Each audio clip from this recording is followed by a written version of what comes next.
Hello guys, welcome to philosophical study. सबसे पहले आप सभी का बहुत बहुत थैंक यू चैनल के साथ जुड़ने के लिए और स्वतंत्रता दिवस की आप सबको बहुत बहुत शुभकामनाएं। उम्मीद करता हूँ आप सारे बहुत अच्छे हैं और आपका प्रिपरेशन बहुत अच्छे तरीके से चल रहे होंगे। तो फ्रेंड्स, आज हम डिस्कस करेंगे आप लोगों ने अभी जो टेस्ट दिया है उसके बारे में। तो हम लोग एक एक क्वेश्चंस को डिटेल में एक्सप्लेन करूँगा और आप लोगों ने कहाँ पर गलतियाँ की वो सब डिस्कस करूँगा। तो सेशन को एंड तक जरूर देखें और लाइक करना ना भूलें। तो फर्स्ट क्वेश्चन आपके सामने स्क्रीन पे ये रहा। The central thesis of Socrates ethics is content in which one of the following formula. तो सॉक्रेटिस नैतिकता की केंद्रीय थीसिस निम्नलिखित में से किस सूत्र में निहित है? Option A, knowledge is power, ज्ञान शक्ति है। या फिर option B, knowledge is utility, knowledge ज्ञान उपयोगिता है। या फिर option C, knowledge is illusion, या फिर ज्ञान भ्रम है। या फिर option D, none of these, इनमें से कोई नहीं है। तो फ्रेंड्स, सॉक्रेटिस का जो नैतिकता की केंद्रीय थीसिस है वो क्या है कि नॉलेज इज वर्च्यू, राइट। तो इनमें से देखो कोई नहीं है, तो none of this is the correct answer, right. और अब देखो यहाँ पर, तो सॉक्रेटिस एक ग्रीक फिलोसोफर था फ्रॉम एथेंस के, right, who is credited as a founder of Western philosophy and the first moral philosopher of the Western ethical tradition of thought, right। और अब देखो, the central thesis of Socrates ethics is contained in knowledge is virtue, right। ये काफ़ी अच्छा question था। अब next question देखो, who believed that evil is necessary for the enhancement of the greater good। ये किसका विश्वास था कि अधिक अच्छे की वृद्धि के लिए बुराई आवश्यक है? ऑप्शन ए, ऑगस्टिन, या फिर ऑप्शन बी, सॉक्रेटिस, या फिर ऑप्शन सी, एंसेलम, या फिर ऑप्शन डी, एक्विनस। तो फ्रेंड्स, जब हम लोगों ने ऑगस्टिन को पढ़ा था या फिर ऑगस्टिन के ऊपर जो क्वेश्चंस को डिस्कस किया था, वहाँ पर हम लोगों ने एक कीवर्ड बताया था। वो क्या था कि जहाँ पर गुड एंड इविल ये दो वर्ड नज़र आए, आप डायरेक्ट सीधा से ऑगस्टिन पर टिक कर दो, राइट। तो यहाँ पर देखो इविल एंड गुड है, तो option A, Augustine is the correct answer, right. ये छोटे छोटे कीवर्ड आपको पेपर में ज़्यादा हेल्प करेगी, राइट। अब नेक्स्ट क्वेश्चन देखो, dash developed A biologically based morality which recognises the intrinsic value of the natural system. किसने एक जैविक रूप से आधारित नैतिकता विकसित की जो प्राकृतिक प्रणालियों के आंतरिक मूल्यों को पहचानती है? ऑप्शन ए, विलियम गॉडफ्रे स्मिथ, या फिर ऑप्शन बी, बिल डेविल, या फिर ऑप्शन सी, ऑल्डो लियोपोल्ड, या फिर ऑप्शन डी, जॉर्ज सेशंस। तो फ्रेंड्स, इस क्वेश्चन का जो सही आंसर है वो है ऑप्शन ए, विलियम गॉडफ्रे स्मिथ, राइट। और इस क्वेश्चन में कीवर्ड कौन सा है? The intrinsic value of the natural system, right. ये आप लोगों को याद में रखना होगा। अब नेक्स्ट क्वेश्चन देखो, तो फ्रेंड्स ये एक मैच लिस्ट दिया हुआ है, राइट। लिस्ट 1 में है land ethics, deep ecology movement और डीप इकोलॉजी और बायोसेंट्रिक इक्वलिटी, राइट। और लिस्ट 2 में है आर्नेस एंड जॉर्ज सेशंस और Arne Naess, Bill Devall and George Sessions और ऑल्डो लियोपोल्ड, राइट। तो हम लोगों ने ऑल्डो लियोपोल्ड को जाना था लैंड एथिक्स के बारे में, राइट। तो ए को 4 से मिला दो तो देखो एक ही ऑप्शन है, वो है ऑप्शन सी, राइट। तो ऑप्शन सी हमारा करेक्ट आंसर हो जाएगा। अब देखो डीप इकोलॉजी ये तो आर्नेस ने दिया था, राइट। और डीप इकोलॉजी मूवमेंट किसने दिया था? आर्नेस एंड जॉर्ज सेशंस ने, राइट। और बायोसेंट्रिक इक्वलिटी ये किसने दिया था? Bill Devall and George sessions ने। तो जॉर्ज सेशंस के बारे में हम लोगों ने दो यहाँ पर देखा है कि डीप इकोलॉजी मूवमेंट और बायोसेंट्रिक इक्वलिटी, राइट, ये दोनों को एक्सेप्ट किया है। ये आप लोगों को याद में रखना होगा। अब नेक्स्ट क्वेश्चन देखो, in the formal proof of validity the rules of inference are. तो वैधता के औपचारिक प्रमाण में अनुमान के नियम है। ऑप्शन 1, 9 इन नंबर, या फिर option 2, applied only to entire statements, not applied to entire statements, और applied when the main operators are in use. तो यहाँ पर देखो कोड्स दिया हुआ है, राइट। तो फर्स्ट है 1, 2, 4 एंड सेकंड है 2 3 4, थर्ड है 1 3 एंड 4 एंड फोर्थ है 1 2 एंड 3। तो फ्रेंड्स रूल्स ऑफ इन्फरेंस में कितने सारे रूल्स है? 9 रूल्स है, राइट। तो ऑप्शन 1 तो होगा, राइट। आप देखो applied only to entire statements, ये भी होगा। आप देखो ऑप्शन 3 कि not applied to entire statements, ये ऑप्शन गलत है, राइट। तो 3 को एलिमिनेट करना है। तो देखो एक ही ऑप्शन बचता है, वो है option A 1 2 and 4, right. Applied when the main operators are in use, right. ये भी एक अच्छा क्वेश्चन है। अब नेक्स्ट क्वेश्चन देखो, in progressive education less emphasise is placed on formal book knowledge for mere reading does not develop the mind but merely creates second hand options, who holds this? प्रगतिशील शिक्षा में औपचारिक पुस्तक ज्ञान पर कम बल दिया जाता है। मात्र पढ़ने मात्र से मस्तिष्क का विकास नहीं होता है, बल्कि केवल पुरानी राय उत्पन्न होती है। ये कौन मानता है? ऑप्शन ए गांधी जी, या फिर ऑप्शन बी श्री अरबिंदो, या फिर ऑप्शन सी डी या फिर ऑप्शन डी टैगोर। तो फ्रेंड्स ये एक स्टैटिक क्वेश्चन है, आप लोगों को एज इट इज़ याद रखना होगा। तो इस क्वेश्चन का जो सही आंसर है वो है ऑप्शन सी जॉन ड्यूई। प्रगतिशील शिक्षा में औपचारिक पुस्तक ज्ञान पर कम बल दिया जाता है। मात्र पढ़ने मात्र से मस्तिष्क का विकास नहीं होता है, बल्कि केवल पुरानी राय उत्पन्न होता है। ये मानता है option C John Dewey, right. अब नेक्स्ट क्वेश्चन देखो, dash is the most important Sanskrit work written by Narayana Guru. तो नारायण गुरु के द्वारा लिखित सबसे महत्वपूर्ण संस्कृत कृति है ऑप्शन ए जोगमाला, या फिर ऑप्शन बी दर्शनमाला, या फिर ऑप्शन सी सर्वदर्शन संग्रह, या फिर ऑप्शन डी भामती। तो फ्रेंड्स इस क्वेश्चन का जो सही आंसर है वो है ऑप्शन बी दर्शनमाला। अब जोगमाला किसने लिखा था? श्री के पट्टभी जोशी, राइट। और सर्वदर्शन संग्रह ये किसने लिखा? ये माधवाचार्य ने लिखा था, राइट। और भामती किसने लिखा था? ये वाचस्पति ने लिखा था, राइट। जो शंकराचार्य का ब्रह्मसूत्र भाष्य था उसके ऊपर लिखा था, राइट। अब नेक्स्ट क्वेश्चन देखो, the principle of verification given by the logical positivism is the criterion of. तो तार्किक प्रत्यक्षवाद द्वारा दिया गया सत्यापन का सिद्धांत किसकी कसौटी है? ऑप्शन ए मीनिंगफुलनेस, या फिर ऑप्शन बी मीनिंगलेसनेस, या फिर ऑप्शन सी लैंग्वेज, या फिर ऑप्शन डी सेंस। तो फ्रेंड्स लॉजिकल पॉजिटिविज्म के द्वारा दिया गया द प्रिंसिपल ऑफ वेरिफिकेशन, इसका जो क्राइटेरिया है वो है मीनिंगफुलनेस, राइट, मीन्स सार्थकता। तो option A is the correct answer. अब नेक्स्ट क्वेश्चन देखो, who among the following gives the moral proof for freedom and moral law is an injection of the Vedas which ought to be done.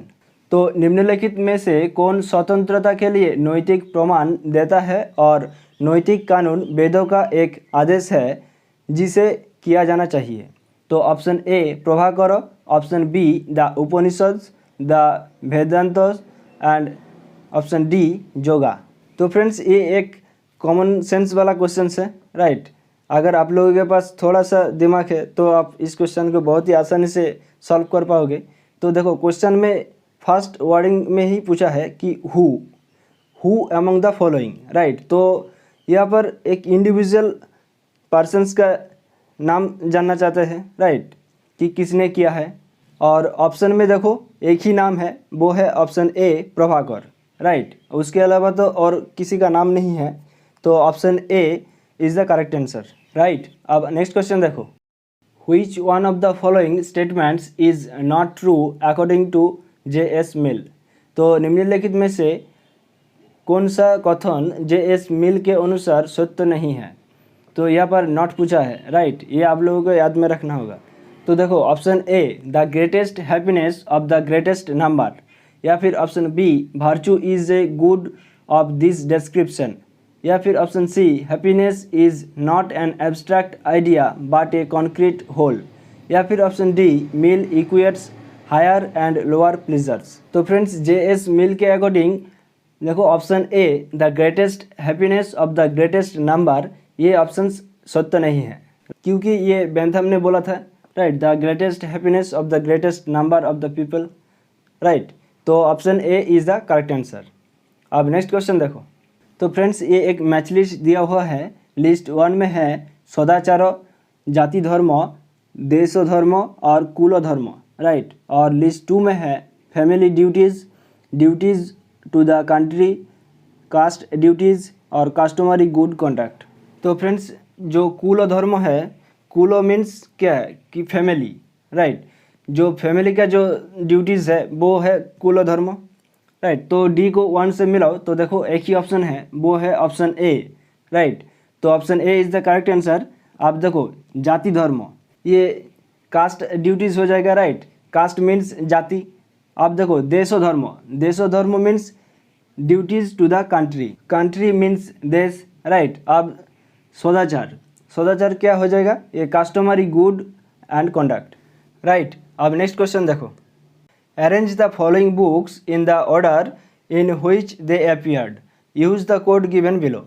तो निम्नलिखित पुस्तकों को उस क्रम में व्यवस्थित करें जिसमें वो दिखाई दी, राइट। तो देखो ऐसे कंसर्निंग ह्यूमन अंडरस्टैंडिंग और the phenomenology of spirit, and inquiry concerning the human understanding, और लास्ट में है ट्रैक्टेटस थियोलॉजियो पॉलिटिकस। तो फ्रेंड्स इस क्वेश्चन का जो सही आंसर है वो है option A, means Tractatus Theologico Politicus, then essay concerning human understanding, then an inquiry concerning the human understanding, और लास्ट में है द फेनोमेनोलॉजी ऑफ स्पिरिट। आप देखो यहाँ पर, तो देखो ऐसे कंसर्निंग ह्यूमन अंडरस्टैंडिंग ये किसने लिखा था, ये जॉन लॉक ने लिखा था, राइट। और ये कब अपीयर्ड हुआ था, ये 1689 में पब्लिश हुआ था, राइट। अब देखो the phenomenology of the spirit ये किसने लिखा था, George William Friedrich Hegel, right. और ये पब्लिश हुआ था कब, 1807 में, राइट। अब देखो an inquiry concerning the human understanding ये किसने लिखा था, ये डेविड ह्यूम ने लिखा था, राइट। और ये कब पब्लिश हुआ था, ये 1748 में, राइट। और देखो ट्रैक्टेटस थियोलॉजियो पॉलिटिकस ये किसने लिखा था, ये स्पिनोजा ने लिखा था, राइट। ये पब्लिश कब हुआ था, ये 1670 में। तो इसको करेक्ट सीक्वेंस में देखा जाए तो देखो पहले जो स्पिनोजा का बुक है ट्रैक्टेटस थियोलॉजियो पॉलिटिकस वो पहले आएगा, राइट, 1670। उसके बाद ऐसे कंसर्निंग ह्यूमन अंडरस्टैंडिंग जो जॉन लॉक का ग्रंथ है, राइट, 1689। और उसके बाद डेविड ह्यूम का जो ग्रंथ है an inquiry concerning the human understanding वो आएगा 1748। और लास्ट में द फेनोमेनोलॉजी ऑफ स्पिरिट जो कि हेगेल ने लिखा था, राइट, वो कब लिखा था, 1807 में। अब नेक्स्ट क्वेश्चन देखो, प्रिंसिपल्स एसोसिएटेड विथ लाइबनिज। तो लाइबनिज से जुड़े सिद्धांत कौन सा है, तो option 1 what is distinguishable is separable, या फिर option 2 doctrine of abstract ideas, या फिर option 3 doctrine of the possible world, या फिर ऑप्शन 4 आइडेंटिटी ऑफ इनडिस्क्रिमिनेबल्स। तो फ्रेंड्स इस क्वेश्चन का जो सही आंसर है वो है option 3 and 4, means doctrine of possible world and identity of indiscernibles. तो ये कौन सा ऑप्शन में है, ये ऑप्शन डी, राइट। तो ऑप्शन डी हमारा करेक्ट आंसर हो जाएगा। आप देखो द आइडेंटिटी ऑफ इनडिस्क्रिमिनेबल्स ये क्या है, ये एक ऑन्टोलॉजिकल प्रिंसिपल है, right, which states that there cannot be separate object or entities that have all their properties in common, right. A form of the principle is attributed to the German philosopher Gottfried Wilhelm Leibniz, right. अब देखो the idea of possible worlds is most commonly attributed to Gottfried Leibniz, who spoke of possible worlds as ideas in the mind of God and used the notion to argue that our actually created world must be the best of the all possible worlds, right. अब next question देखो, the writings of Plato are dash which is situated to show the strength of।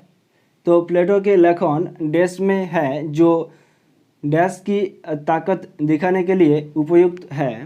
Option A interview और logical method, या फिर option B dialogue form and the Socratic method, या फिर option C forms और philosopher king, या फिर option D the Socratic method और dialogue form.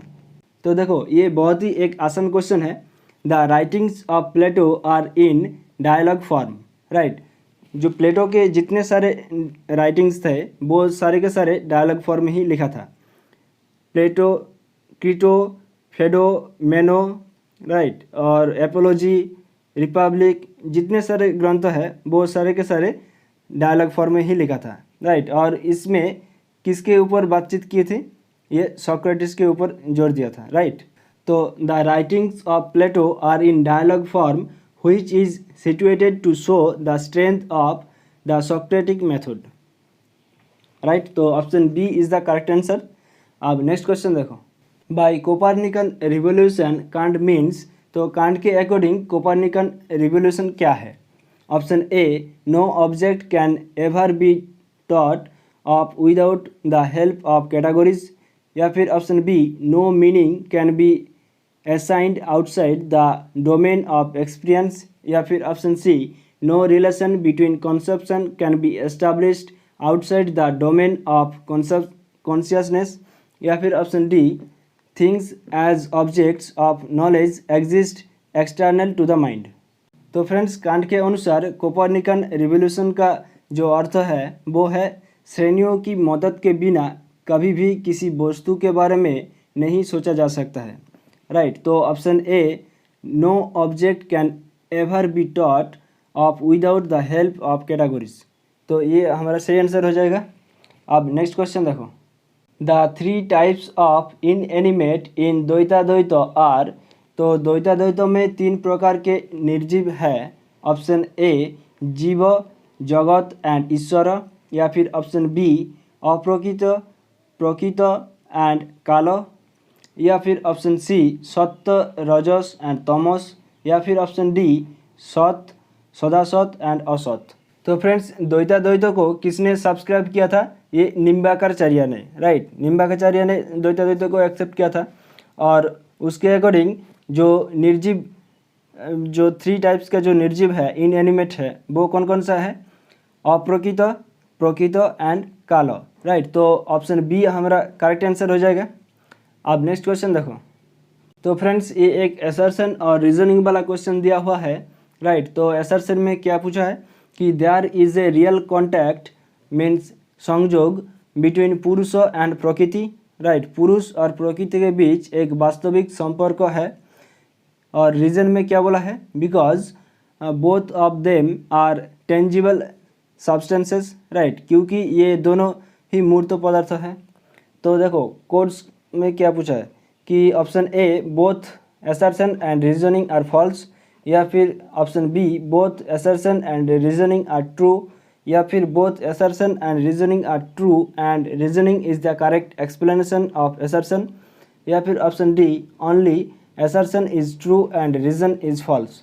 तो फ्रेंड्स इस क्वेश्चन का जो सही आंसर है वो है option A both assertion and reasoning are false.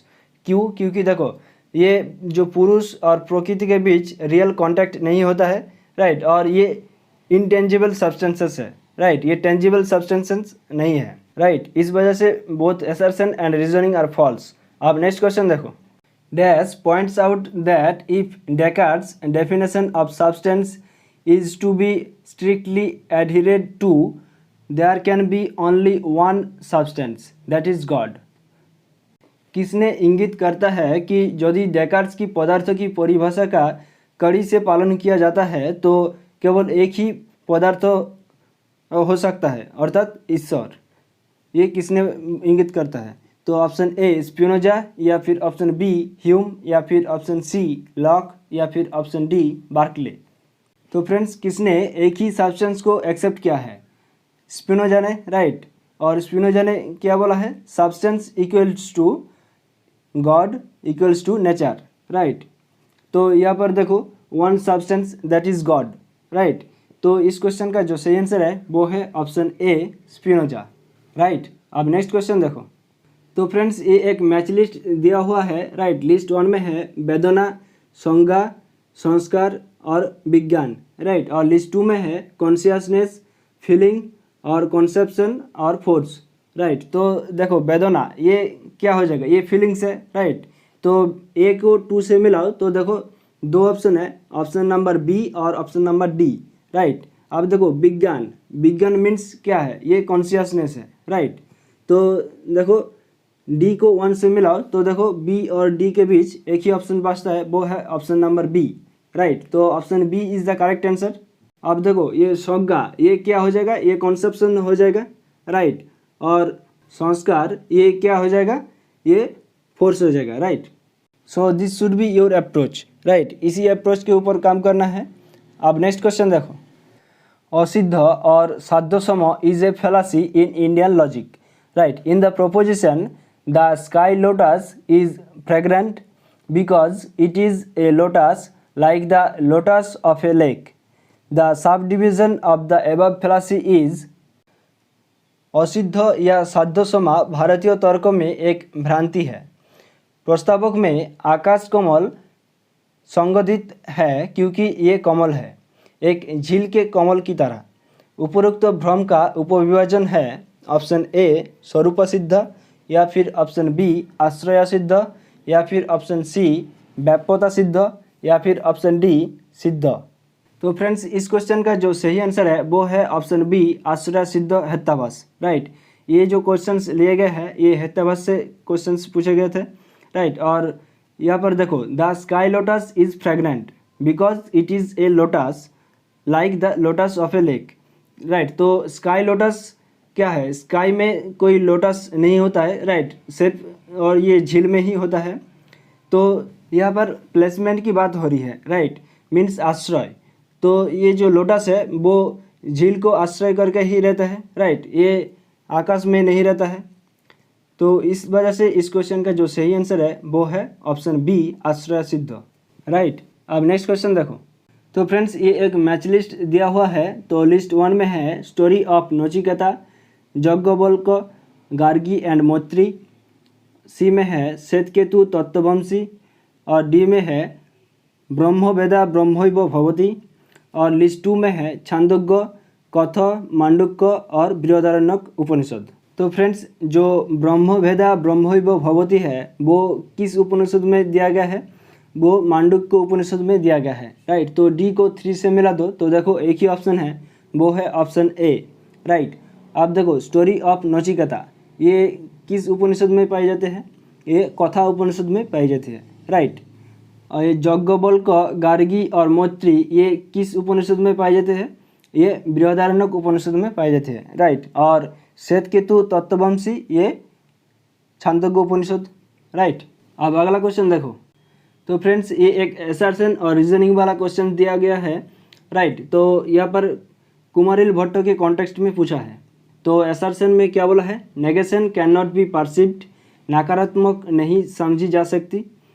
Reason में क्या बोला है, because there is no sense object contact, क्योंकि कोई इंद्रिय वस्तु संपर्क नहीं है, राइट। तो option A both assertion and reasoning are false, या फिर option B both assertion and reasoning are true, option C only assertion is true and but reasoning is false, या फिर option D both assertion and reason are true and reason is the correct explanation of assertion. तो friend Kumarila भट्टो के according negation can not be perceived, ये असर्शन तो सही है, right. अब रीजन क्या है, because there is no sense object contact, ये भी ऑप्शन सही है, राइट। अब इसके साथ कोई प्रेम संबंध है, देखते हैं। तो negation can not be perceived because there is no sense object contact, तो इसके साथ रिलेशंस बन रहा है। तो ये जो रीज़न है वो असर्शन का करेक्ट एक्सप्लेनेशन भी है, राइट। तो ऑप्शन डी हमारा सही आंसर हो जाएगा। अब नेक्स्ट क्वेश्चन देखो।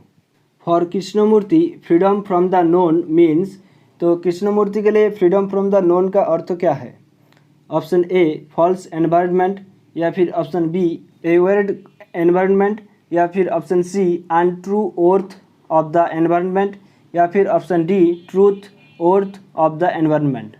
तो फ्रेंड्स कृष्णमूर्ति ने फ्रीडम फ्रॉम द नोन ये एक ग्रंथ लिखा था, राइट। और फ्रीडम फ्रॉम द नोन का जो अर्थ है वो क्या है कि truth worth of the environment, right, पर्यावरण का सही मूल्य। और बाकी जो सारे ऑप्शंस है वो कहीं ना कहीं नेगेटिव की तरह ही खींचता है, राइट।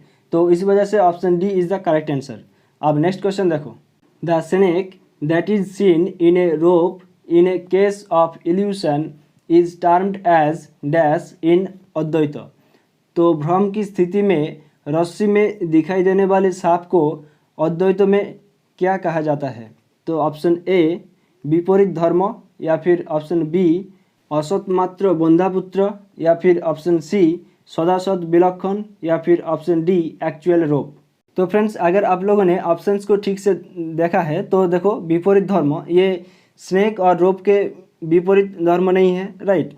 और देखो असत मात्र बंधापुत्र, तो बंधापुत्र के साथ इसके साथ कोई संबंधित नहीं है, राइट। अब देखो एक्चुअल रोप, तो अगर वो एक्चुअल रोप ही होगा तो आपको स्नेक क्यों दिखाई देगा, राइट। तो ये भी नहीं होगा। आप देखो ऑप्शन सी सदासत विलक्षण, ये ऑप्शन सही है। अद्वैत वेदांत में the snake that is seen in a rope in a case of illusion is termed as sadasat vilakshana, right. अब नेक्स्ट क्वेश्चन देखो, तो फ्रेंड्स ये एक मैच लिस्ट दिया हुआ है, राइट। और ये किसके बारे में पूछा है? ये डिटर्मिनेट परसेप्शन के बारे में पूछा है, मीन्स सविकल्पक प्रत्यक्ष, राइट। और लिस्ट 1 में जो सारे दिया हुआ है वो डिटर्मिनेट परसेप्शन का जो डेफिनेशन है वो सारे दिया हुआ है। और लिस्ट 2 में किसने किस डेफिनेशन को दिया है उसका नाम दिया हुआ है, राइट।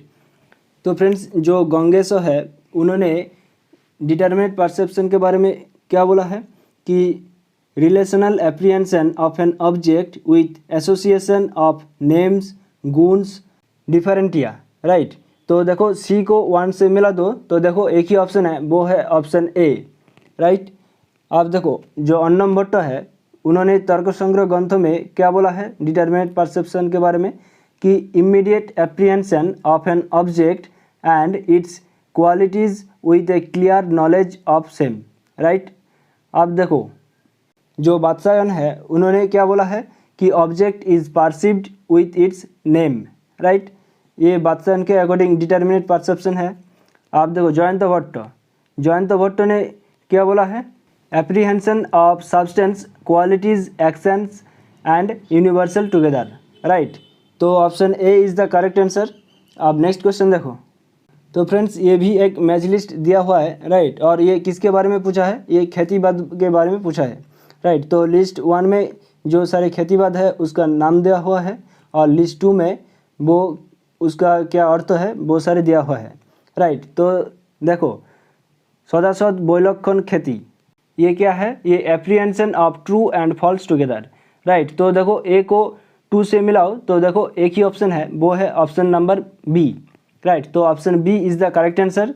अब देखो विपरीत खेती का अर्थ क्या है? ये मिस एप्रीहेंशन है, राइट। और सत खेती का अर्थ है एरर ऑफ ओमिशन। और ये अन्यथा खेती ये क्या है?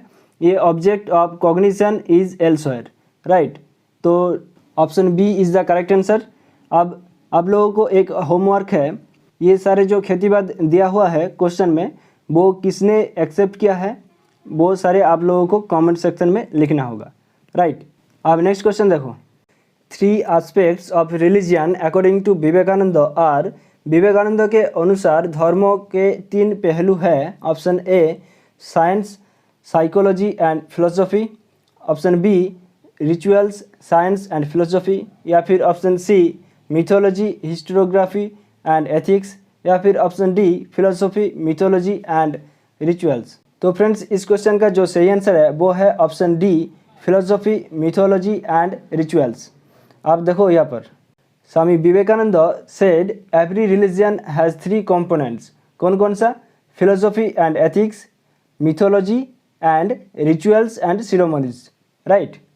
अब नेक्स्ट क्वेश्चन देखो, तो फ्रेंड्स ये एक मैच लिस्ट दिया हुआ है, राइट। लिस्ट 1 में है सत्याग्रही, रिलीजियन, माया और सब्जेक्टिविटी, और लिस्ट 2 में ये कौन सा है आप लोगों को मैच करना होगा। तो देखो जो सत्याग्रही है वो क्या है? वो बेसिकली ऑनेस्ट एंड सिंसियर होगा, राइट। तो ए को 2 से मिलाओ तो देखो 2 ऑप्शन है ए एंड बी, राइट। आप देखो रिलीजन का अर्थ क्या है? जो नेचुरली आपके अंदर रहेगा, राइट। तो देखो स्पॉन्टिनिटी एंड नेचुरलिटी, राइट। तो बी को 1 से मिलाओ तो देखो option A is the correct answer, right. अब माया क्या है? Maya can neither be defined as existence nor as non existence, right. और लास्ट में सब्जेक्टिविटी, ये क्या है? The cult of the subject, right. तो option A is the correct answer. अब नेक्स्ट क्वेश्चन देखो, the modern proponent of particle theory is, तो पितृसत्तात्मक सिद्धांतों का आधुनिक प्रस्तावक है ऑप्शन ए मेलिनोव्स्की, या फिर ऑप्शन बी डार्विन, या फिर ऑप्शन सी ब्रीफॉल्ट, या फिर option D sir Henry Maine. तो ये एक स्टैटिक क्वेश्चन है, ठीक है। आप लोगों को एज इट इज़ याद रखना होगा और इस क्वेश्चन का जो सही आंसर है वो है option D sir Henry main.